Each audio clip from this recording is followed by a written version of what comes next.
जय जय श्री राधे, जय श्री कृष्णा, श्री ब्रज धाम की जय। राधिका श्याम सुंदर को प्यारी, श्री छी स्वामी जी का ये पद है। श्री राधा जी, श्री कृष्ण जी एक सत्य सनातन अनुपम जोड़ी हैं। श्री छी स्वामी जी राधा कृष्ण जी के इसी परस्पर युगल दिव्य प्रेम भाव का वर्णन करते हुए कहते हैं कि राधे रानी श्याम सुंदर को बहुत प्रिय है। राधे रानी नख से लेकर शिखा पर्यंत कोटि कोटि चंद्रमाओं को लज्जित करने वाली अनुपम छवि को लिए हुए हैं। श्याम सुंदर एक क्षण भी राधे रानी का संग नहीं छोड़ते, उनको निरख निरख कर सुख पाते हैं, उन पर बलिहारी जाते हैं। ऐसी शाश्वत अद्भुत जोड़ी है, परस्पर एक दूसरे के पूरक हैं। श्री छी स्वामी जी कहते हैं कि श्याम सुंदर जिनके वश में है वो ही वृषभानु जी की दुलारी राधे जू हैं। धन्य धन्य है ये युगल जोड़ी सरकार। तो आइए इस सुंदर पद का हम श्रवण करें।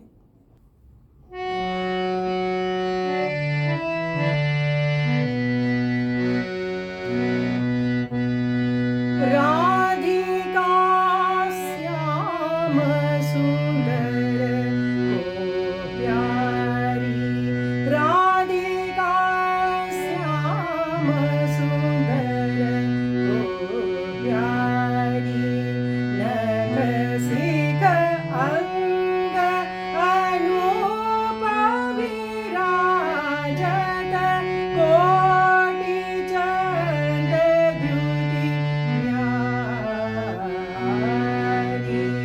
राधिका श्याम सुंदर को प्यारी, नख शिख अंग अनूप विराजत, कोटि चंद द्युति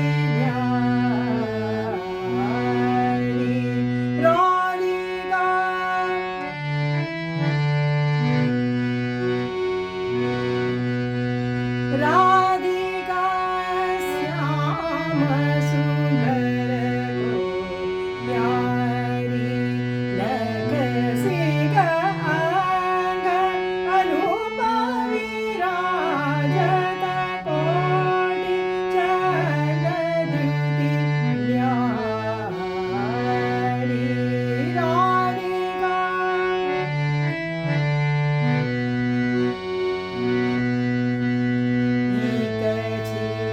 संगला छाड़त मोहन, निरखि निराखि बलिहारी, छीत स्वामी गिरिधर बस जागे, सो वृषभानु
राम